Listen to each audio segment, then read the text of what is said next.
I think I always say this, like, for example, if I'm walking and I have my cane, or I have, or I myself don't have a guide dog, but people have a guide dog with them.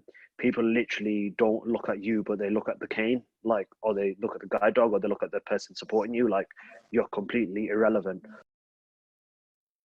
Welcome back to the Global Indian Podcast, the official home for people of Indian origin, and importantly, the world's greatest stories. Yes! Thank you for clicking the link. Thank you for finding out more about this incredible story about England's first player of Asian heritage, a person who's also done incredible competitions like the Tough Mudder, raised thousands for charity, and who also happens to be blind. Yes, as part of the fighter season, we're looking at things that challenge our social construct, having a look at people fighting addiction, to those who are going against the normal way of doing things to showcase that there's a newness that is possible.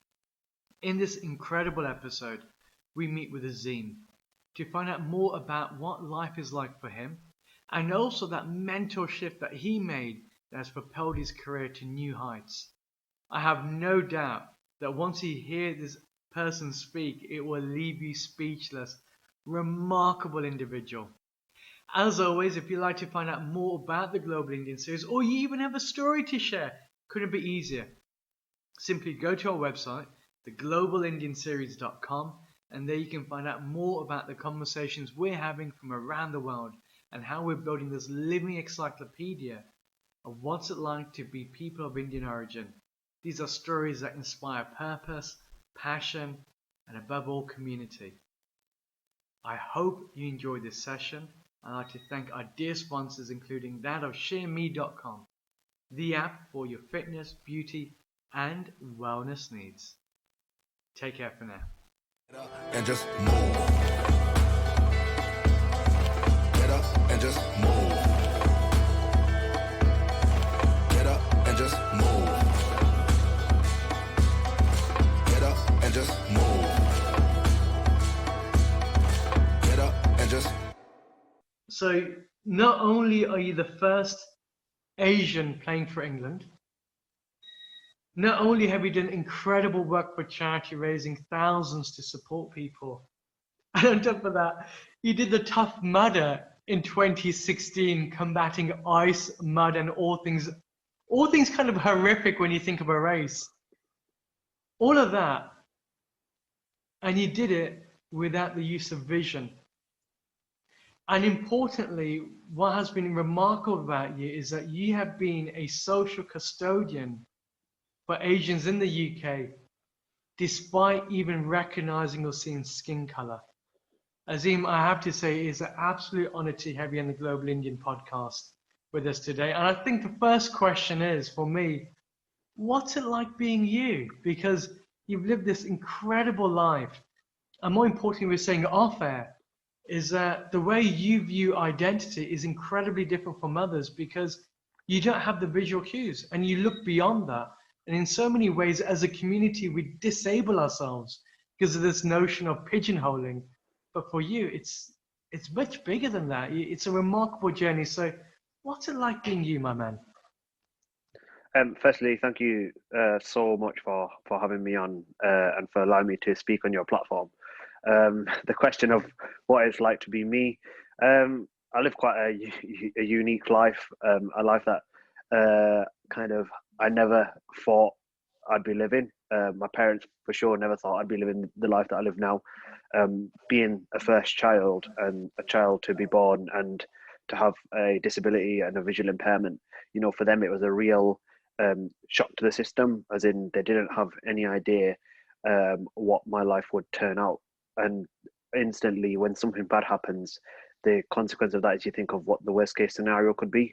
And I think that is something that was at the forefront of their minds as kind of in my early days, even kind of probably when they first realized in the first week or so when the doctor said to them, we're not too sure what Azeem's sight condition is going to be like. I mean, he might not be able to see, and having that thrown at you when you're going through such a strange and tough time. Anyway, it should be one of, a new birth and a new child Yeah. entering the family, a first child. It should be one of very happy and kind of a momentous occasion, but it was actually kind of at times very subdued and very uncertain as to what the future would hold, because for them especially, they've never, like, as a lot of people probably listen to this podcast, have never actually spoken to someone with a visual impairment, met someone with a visual impairment, or who's blind.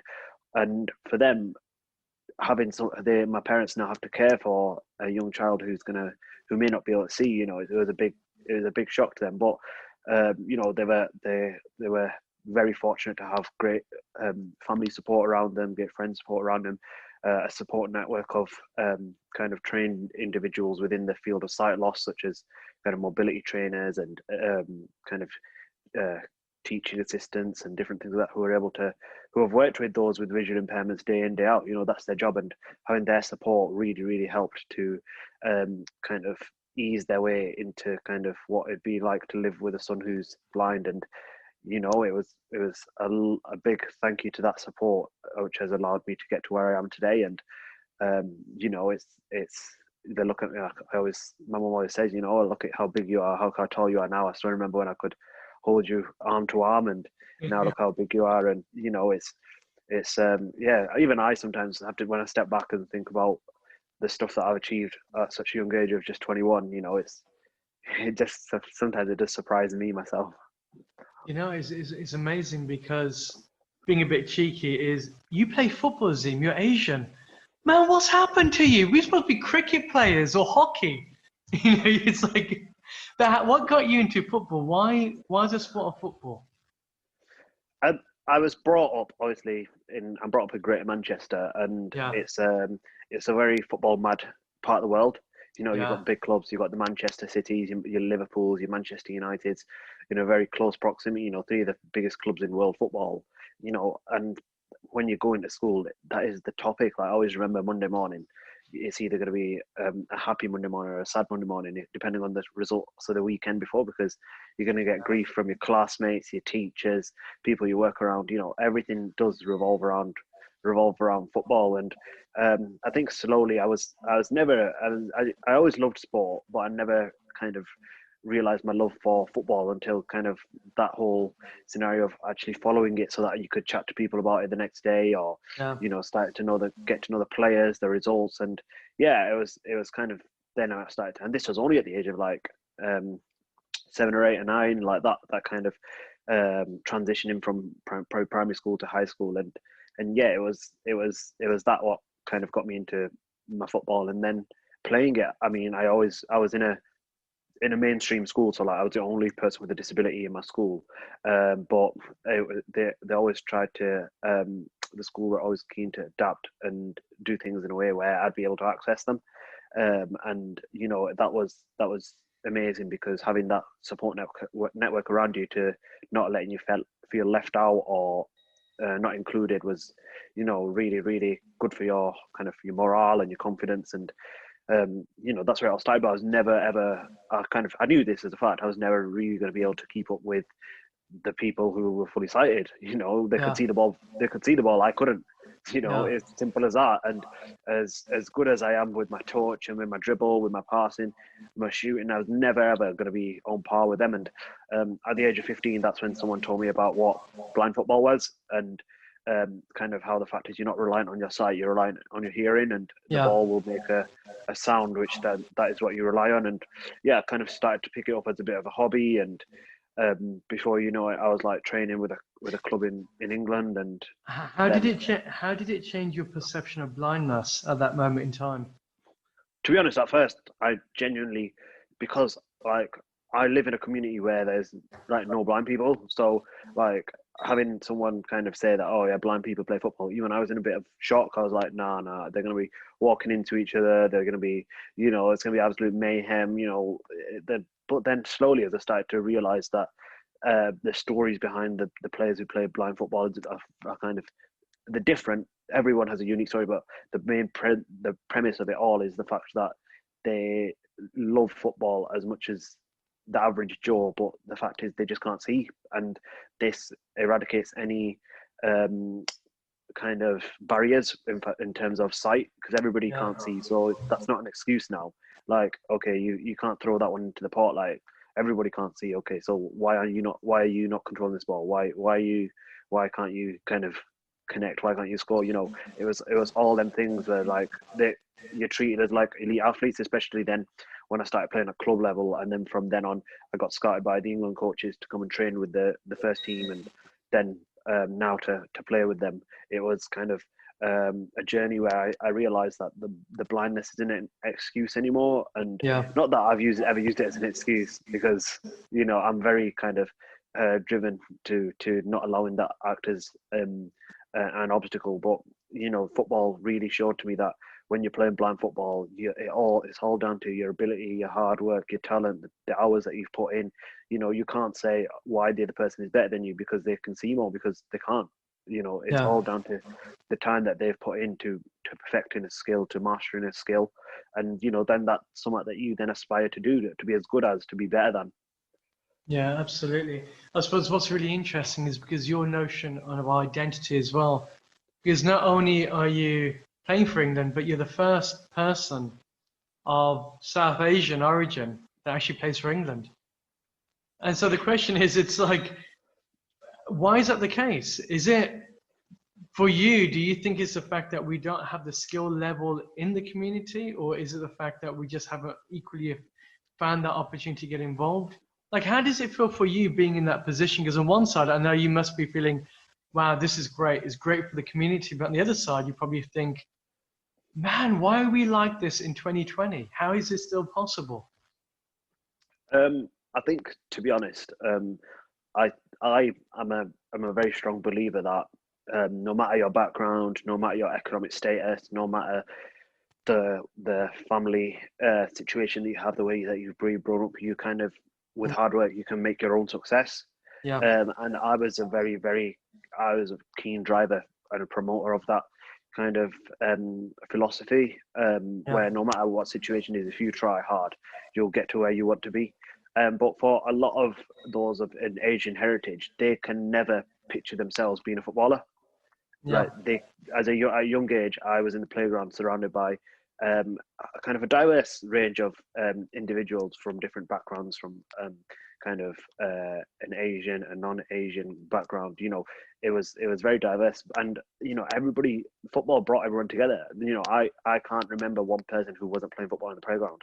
And same when it got to high school, people, the AstroTurf, it was just packed, absolutely packed, of no matter what color, no matter what race, no matter what religion, people are playing football. But then all of a sudden becomes a bit of a separation between those who want to take it further and those who want to just continue playing it recreationally.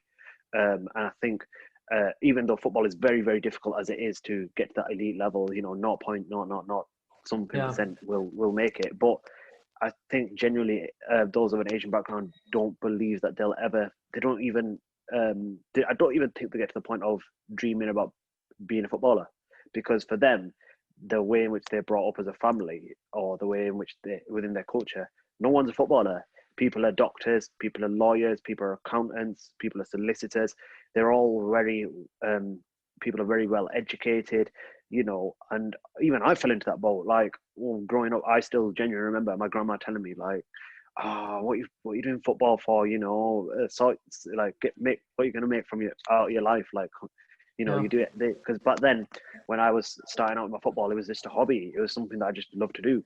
And honestly, I remember her saying to me, like, you're not gonna focus on your studies, and that was a big thing in my family, like having studies come first. And I genuinely still believe that studying has to come first, and education is paramount, because football can end any day. Like, that's the harsh truth. The reality is that you could pick up an injury which ends your career, no matter what age. And like I said, an injury doesn't discriminate. Like, and sadly, it has happened to a lot of people that I know, and you see it a lot on the telly. Like, footballers' lifespans are very restricted and to injury. So, at least you've got your education to fall back on. So my sole driver was to get educated, and that's something that my dad pushed, because he never like fully went through with his education, and he kind of now realizes at the age of kind of touching 50 that education is so important. And so that's what he's instilled in myself and my siblings, that get educated. But then alongside it, it's very, very important that you have something that you do that you enjoy, something that you love, a passion. And for me, that was football. And yeah, like I still remember like my grandma saying, are you going to do something? But then slowly, even she's realized that, I think she actually realizes that I was probably wrong. I was wrong, that she probably doubted me. A lot of my family, a lot of my friends probably doubted that, football can become a career. Never mind for an Asian, never mind for someone from the background that I've come from, never mind someone who's disabled, and somehow I'm here playing full time, traveling the world.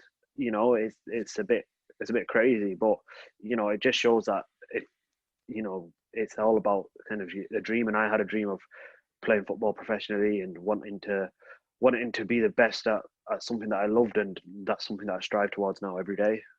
Absolutely. How has it changed your inner vision of identity of being somebody of Asian origin? I'm a very open-minded person. Like I honestly, like I don't massively like. This is probably the first time in a long time that I've sat and consciously thought consciously thought about like my ethnic origin, because for me, if I'm so like focused in playing, in achieving my goals on the pitch and off the pitch, my studies, my business, like I'm so driven, I never get a chance to sit back and think about it.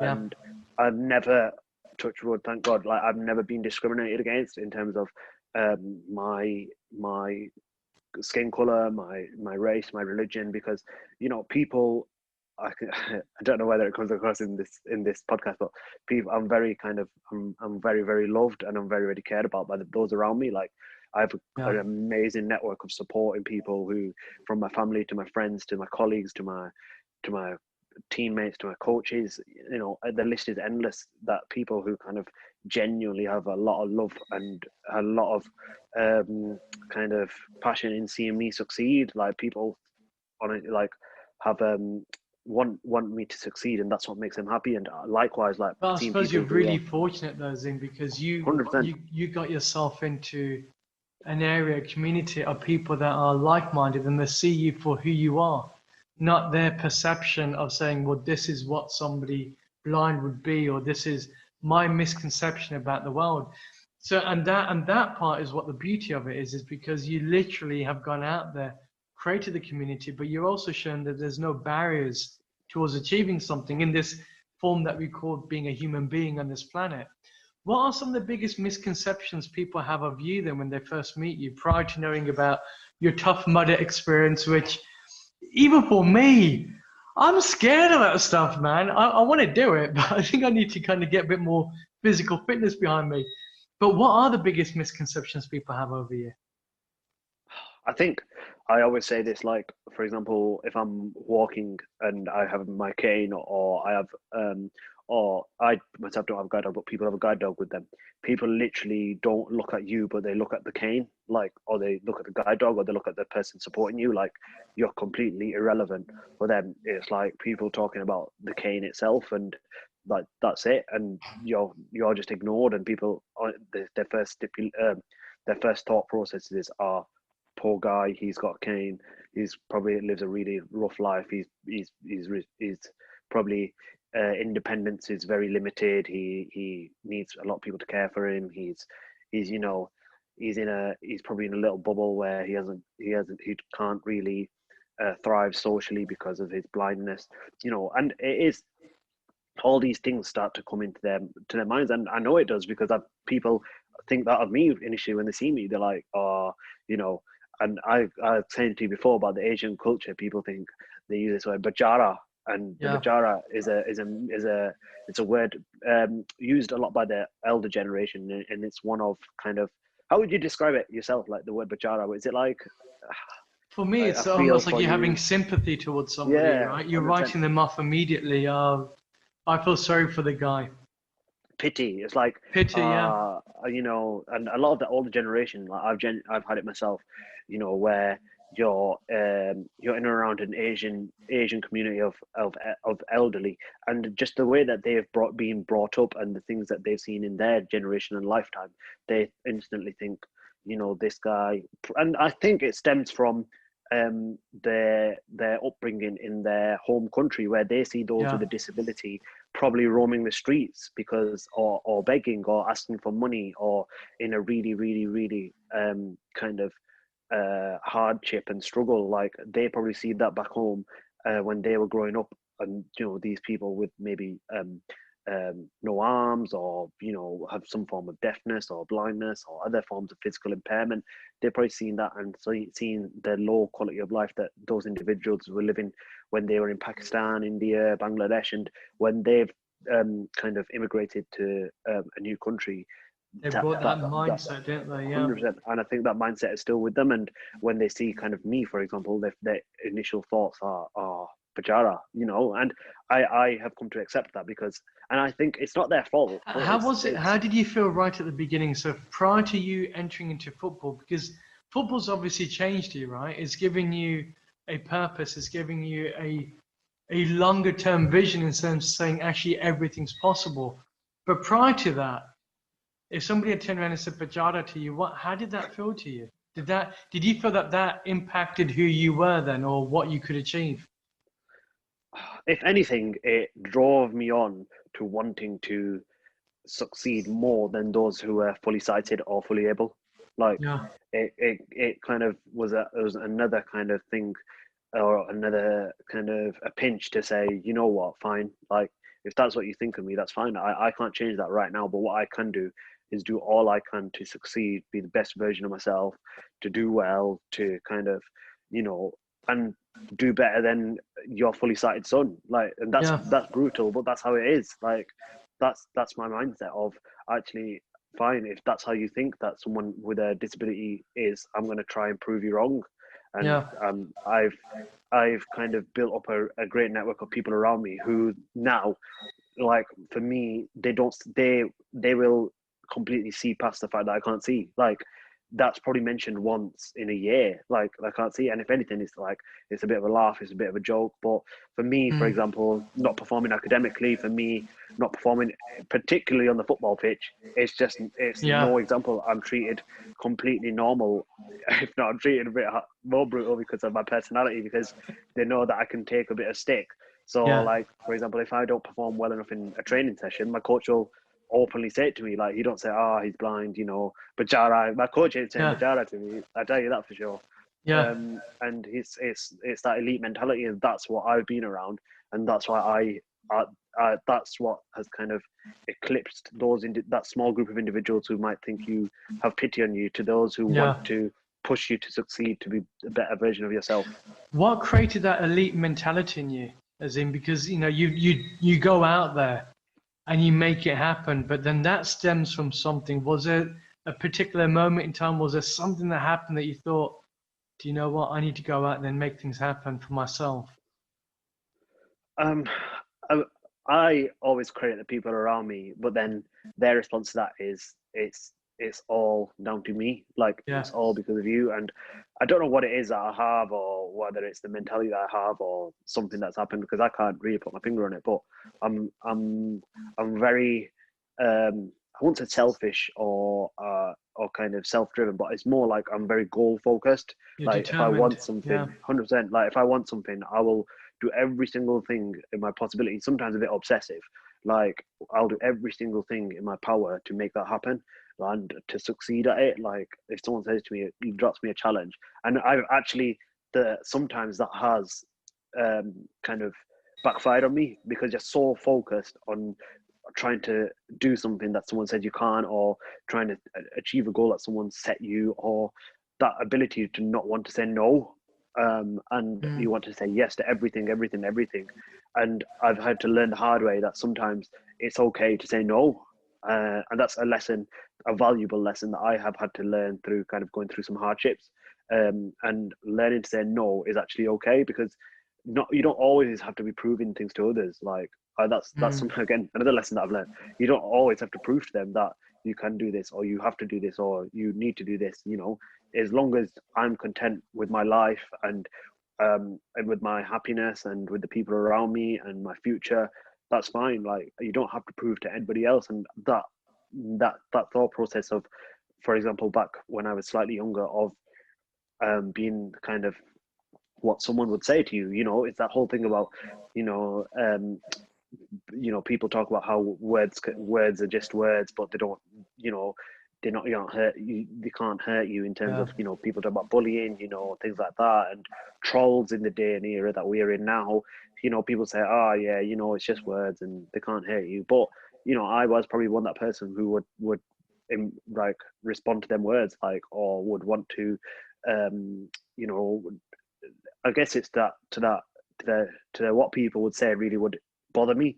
But now I think my mindset has changed to actually, as long as I'm happy with myself and I'm happy with what I'm doing, it doesn't matter what anybody else has to think about that. Yeah, absolutely. No, it makes sense. It's because you've also done a lot of great work back in Pakistan, haven't you? You went back to help support individuals there. Why was that important for you?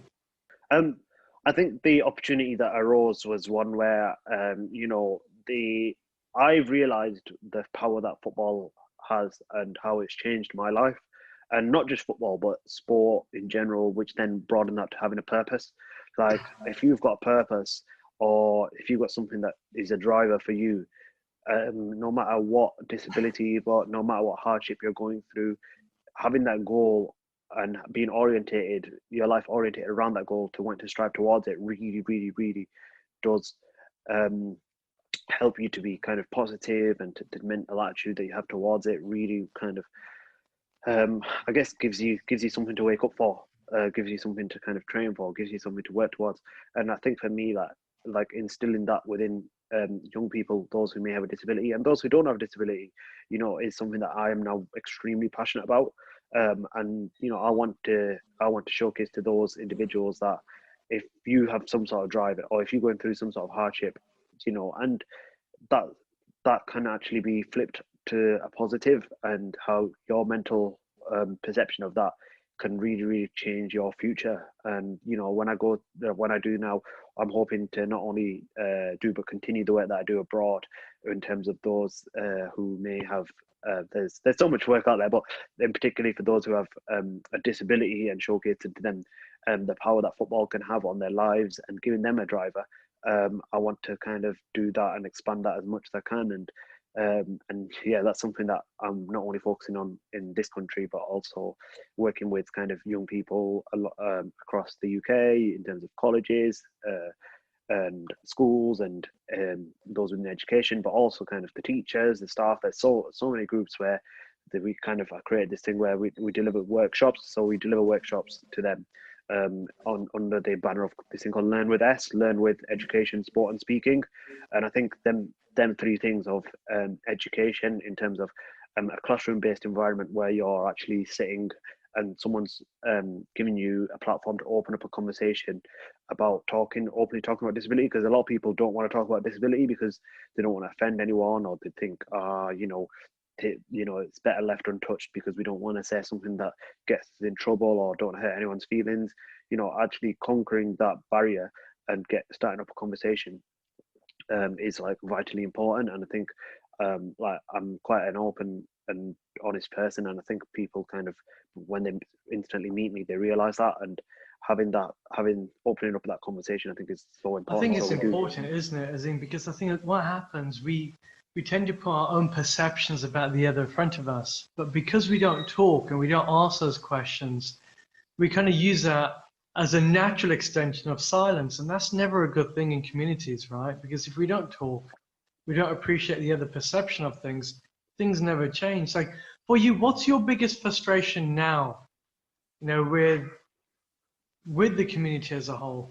Do you think that, is it about sport? Is it the fact that we're not looking at sport as a way that we don't believe that we too can achieve? Is it the way that we look at disabilities? What is it that frustrates you the most? I think it's just a lack of knowledge. Like, it's a lack of knowledge, and that's a lot of the times that's not their fault. Like Yeah. that's just because they haven't had the opportunity for someone to speak to them and to talk to them. Like my family, probably if they've never had a visually impaired person in their family, they would probably be the same. They probably would be the same. But now that they've met me and they've grown up with me, they've seen the things that I found hard. But they like being the only visually impaired person within around like 16, 17 grandkids. It like I was never left out. I was never secluded. Anything that Yeah. my family has done, I've done, and whether that be kind of going out, sleepovers, birthday parties, doing that bit family activities. I've always been a part of it, and they've always found a way. Like, and them seeing that firsthand of what Azeem could actually achieve to what they first think, like it doesn't even cross their mind anymore. Like it doesn't even cross their mind that Azeem can't do it because he can't see. Like they're like, okay, right, find a way. Right, what we're gonna do to help Azeem find a way? Like, we're before the lockdown and everything. Like we're hoping to go paintballing, and like, okay, how's Azeem gonna do that? We don't know, but we'll find a way. We do it all the time, and that's how I've grown up with and I think adventurous pursuits are great. Little things like go karting, skiing, climbing, kayaking. All them things which you wouldn't expect someone with sight to do, doing it and doing it well and doing it better than a lot of other people. Then it gives you a bit of a lift, also a lift of the people around you. But you know what? It's because it's a testament to you that you never use it as an excuse. And I suppose there's a lot of people that wouldn't have a disability as such, but they disable themselves with their own belief system. And I think that's far worse because that means they're cheating themselves out of life, isn't it? Well, saying that, I got some quick questions for you here. So we're doing our rapid fire round on our side. So the first one is, what is the one piece of advice you wish you did not take? That's so hard. Probably something along the lines of, it's, I don't know. I'm very selective as to kind of the information that I take on and not take. But I think I'd say probably something on the lines of like, it's important that the people around, like listening to people around you, because sometimes it's not. Yeah, fair enough. Fair enough. All right. What is your ultimate comfort meal? Because this is going to show where your roots lie. Is it the fish and chips, or is it the pronto and saag and sabji? Oh, don't get me started. I'm such a plain Jane when it comes to food. Like anything spicy. I am an anomaly. Like I don't like spice, and feel like, how are you Asian but you don't like spice? And it's just like, but I'm honestly very plain. Like for me, a bit of rice, a bit of chicken, a bit of veg. Like I'm happy with that. Like, but I do like if you get me a nice biryani, Happy Days or things like that. Like I'm not complaining. As long as it's on the plate. No, fair enough. All right. Our tagline is a global Indian series. We are everywhere. Which country would you be surprised to find our community in? I think a lot of this comes from like our conversations off air. Like I never expected like an Indian community in Argentina, like things like that. I've been to Argentina. Yeah. I visited Argentina and I saw kind of the firsthand kind of the poverty and the state of the country and how some of the challenges that country is going through. And never ever would I thought like, oh, there might be an Indian community in this community here. Like it honestly never even considered it. And when you kind of told me that, I was in a bit of shock. It's madness, isn't it? It's such a Uruguay. Obviously everyone knows about the Caribbean, but okay, Argentina it is. All right. What is the one thing you would put on your bucket list? Now, I want to go on to a Tough Mudder because reason being is not just for you, but for me, because I've been putting off doing it for years. And obviously now with COVID, I've got a legitimate excuse. But what is the one thing that you would put on your bucket list? Again, such a tough question. Like for me, the most amazing challenges and the most amazing things that come up on bucket list material are the ones that are most spontaneous. Like, and I actually started writing a bucket list, and then I thought, you know what, like sack this off. I'm just going to take every single opportunity that comes my way, or I'm going to find opportunities. And a lot of the opportunities that where you'll get the most out of are the ones that you never even know existed. And Tough Mudder was one of them for me. Like the only way that I heard of Tough Mudder was when I used to see my PE teacher coming in every year with a headband, and I used to be like, oh yeah, I know, like he's got a brand new headband. Wonder why he's got that. And when I actually started researching it, I thought, well, that's something that I'd love to do, and that's getting it spontaneous. And I hope that level of spontaneousness sticks with me for a long, long time, because I think that's what ultimately allows you to develop as a person. Absolutely. Well, talking about spontaneity, what is the one question you wish somebody would ask you? People ask me all this question, like, what would it be? What I wonder what it'd be like to see the way you see, and I think that question. I wish there was a way to showcase to others what it's like to like see how I see, and not only see how I see, but to be able to experience some of the things that I've done, but without sight, like things that even basic things like playing football without sight. Because I genuinely think that blind football is the toughest sport in the world because of the skills required, the independence level, the ability level, the pressure, the eliteness. I think it's honestly it's a situation which brings about so much more than just a game of football. And I wish that there was more people who can experience that. And I'm on my mission to hopefully deliver that to as many people as possible. Your situation, in all fairness, it's not about the blindness at all. I think this is the fact that you're 21 years old and you chose at a younger age to say, well, what if? Let me go out there and give it a go. And again, I have to come back to, we all have the things that disable us in life may not always be physical, or it could be a mental. It's actually a lot of the time is beliefs. We disable ourselves as a community. And I think one thing I love about you, Azeem, is that you said actually, as a community, we can do so much more. And it's not about my blindness. It's actually about the ability to say, do you have the skill and the want and the need to actually do something? If you don't, that's fine. But then you can't complain about not achieving anything. But your mindset is so focused on saying, well, if I've got a head and if I've got a brain and I still can walk and talk, then I've got no excuses, right? That's the thing that I think is amazing about you. No, and again, and it's at 21 years old. I'm still shocked that you don't play cricket personally.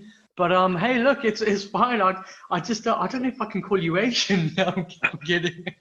I gave cricket a go, right? I gave cricket a go, but it was just too much time spent in the field. It was just honestly like just stood there like I just switch off. I'd switch off, and it was just the weather is so dependent on the weather, and whereas football, like no matter what the weather is, no matter what the situation is, we're playing football. No, like that is it, and it's just that buzz that you get when you're kind of going into a tackle and it's wet and it's windy and you just there's honestly the emotions that you get from it is nothing like it. And I think that's what drives me on even more to just succeed, because I want that feeling of there's nothing like the changing room, there's nothing like the full-time whistle, there's nothing like scoring a goal, there's nothing like being a part of success. And yeah, I just want more people to be able to experience that. And whether it don't have to be elite, that's the biggest thing for me. It don't have to be elite, and it doesn't have to be football. It can be on whichever level that you want and whatever you want. And and like I said, disability should never ever be as a barrier. What a fantastic episode!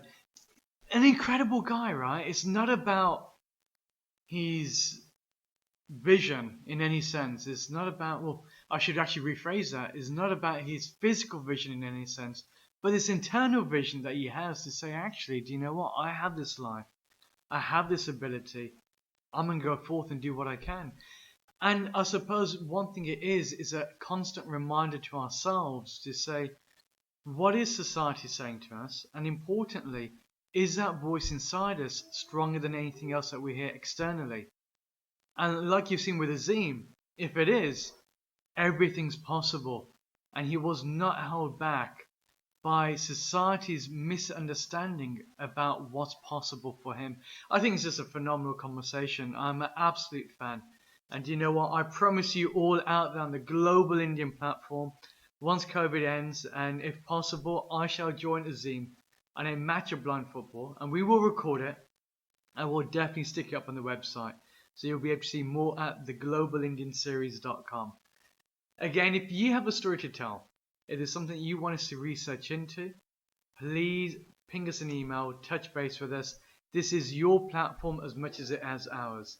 Because the reality is, together we get to create the world's greatest conversations, but more importantly, a living encyclopedia that plunges into the human experience of being people like us. Until next week, I hope all remains well. Take care for now.